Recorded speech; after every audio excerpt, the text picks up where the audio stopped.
और लखनऊ की प्रतिष्ठित किंग जॉर्ज मेडिकल यूनिवर्सिटी यानी कि KGMU से पकड़े गए कथित फर्जी डॉक्टर मामले में अब बड़े खुलासे हो रहे हैं।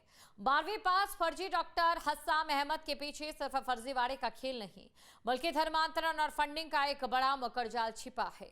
जांच में सामने आया है कि आरोपी का नेटवर्क कई जिलों तक फैला था। फंडिंग, दलालों और व्हाट्सएप ग्रुप के जरिए पूरे रैकेट को चलाने की बात सामने आई। देखिए ये खास रिपोर्ट।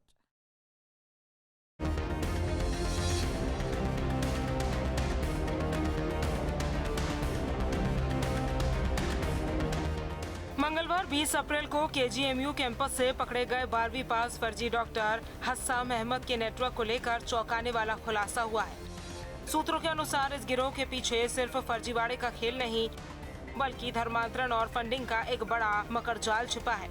हस्सान अहमद, जो खुद को डॉक्टर बताकर कैंपस में सक्रिय था, पुलिस जांच में सामने आया कि आरोपी केवल 12वीं पास है, लेकिन खुद को डॉक्टर बताकर लोगों को गुमराह कर रहा था। KGMU मेडिकल कॉलेज में जिस तरीके से हमास को पकड़ा गया, गिरफ्तार किया गया और अब उससे पूछताछ चल रही है, सूत्रों की माने तो बहुत कुछ ऐसा निकल के आ रहा है जो कहीं ना कहीं अलर्ट कर रहा है कि अभी भी बहुत कुछ निकलना बाकी है या खोजबीन होना बाकी है। उसका कैंपस में रहना और उसके कामकाज को देखते हुए लगातार जो एजेंसियां लगी हुई हैं उसमें ये आ रहा है कि बाहर से उसके जो बनाया था उसने संस्था, उसको फंड मिला करता था। मुस्लिम एरिया में वो मेडिकल के कैंप लगाया करता था और मेडिकल कॉलेज के बच्चों को लेके भी जाता था और फिर उसके बाद वो अलग अलग तरीके से उनसे संपर्क बनाए हुए था। आरोपी ने कार्डियो फाउंडेशन और कार्डियो सेवा संस्था ट्रस्ट के नाम से संस्था बना रखी थी। जांच एजेंसियों को शक है कि इस संस्था को कुछ डॉक्टरों और अस्पतालों से फंडिंग मिलती थी। इसी रकम से अलग अलग इलाकों में मेडिकल कैंप आयोजित किए जाते थे। कि इनके कैंप में 40 बच्चे थे जो मेडिकल स्टूडेंट्स थे, उसमें 10 करीब हमारे यहाँ के थे। तो और इन लोगों ने 29 तारीख को एक फर्जी चिट्ठी जारी की थी कि कुछ बच्चों को दिल्ली कैंप में ले जाना चाहते हैं, एम्स में, वो कॉन्फ्रेंस में जहाँ US से डॉक्टर आएंगे, वो भी फर्जी निकला।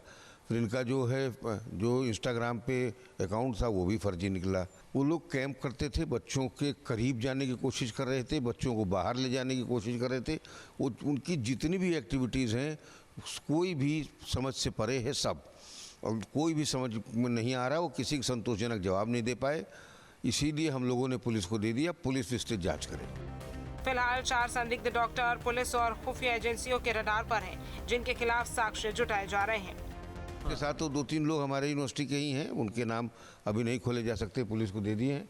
और जो है बाकी उन हजारों लोग उनके फेसबुक अकाउंट पर जुड़े हैं जो उस एक्टिविटी में शामिल हैं। सूत्रों के मुताबिक ये गिरोह दलालों के जरिए मरीजों को नेटवर्क के अस्पतालों में भर्ती कराता था और मोटी कमीशन वसूलता था। गाजियाबाद, मेरठ समेत 4 जिलों में फैले नेटवर्क की भी जाँच चल रही है। हस्साम ने व्हाट्सएप ग्रुप बनाकर अपने संपर्कों को संगठित कर रखा था। इसी ग्रुप के जरिए लेन देन, संपर्क और कार्यक्रमों की जानकारी साझा की जाती थी। अगर हम किंग जॉर्ज मेडिकल यूनिवर्सिटी की बात करते हैं तो बेहद ही प्रतिष्ठित यूनिवर्सिटी है। हमास ये अपने आप में बड़ा सवाल है कि कैसे वो इतने सालों तक डॉक्टर लिखता रहा, कैसे वो 2nd ईयर 3rd ईयर के बच्चों को मेडिकल कॉलेज से मेडिकल कैंप के लिए ले जाता रहा। और अगर हम सोर्सेज की बात माने तो उसने जो एक संस्था बनाई थी, बाहर से उसे फंडिंग मिलता था, और दूसरा वो मेडिकल कैंप भी ख़ास तौर पर अगर कहा जाए तो अल्पसंख्यक इलाकों में ही लगाया करता था। कुछ नज़दीकियां बढ़ाने के लिए कुछ हॉस्पिटल के साथ उसका पैनल था जहां पे मरीजों को वहां भर्ती करने के लिए पूरा एक बड़ा नेटवर्क सूत्रों के हवाले से निकल के आ रहा है। और प्रोफेसर के सिंह भी कह रहे हैं कि उनके पास जो जानकारियां हैं उसके बाद अब AI इनेबल्ड सिक्योरिटी होगी पूरे इस मेडिकल यूनिवर्सिटी में, और साथ साथ एक टीम बनाई गई है जो कि अब इस सारी तरह की गतिविधियों पर निगाह रखेगी। फर्जी डॉक्टर हस्साम अहमद का मामला अब सिर्फ धोखाधड़ी तक सीमित नहीं दिख रहा, बल्कि इसके तार बड़े नेटवर्क से जुड़ते नजर आ रहे हैं। पुलिस अब हस्साम के व्हाट्सएप ग्रुप्स और बैंक खातों का खंगाल रही है ताकि इस पूरे कार्डियो फाउंडेशन के पीछे छिपे असली चेहरों को बेनकाब किया जा सके। Team news state.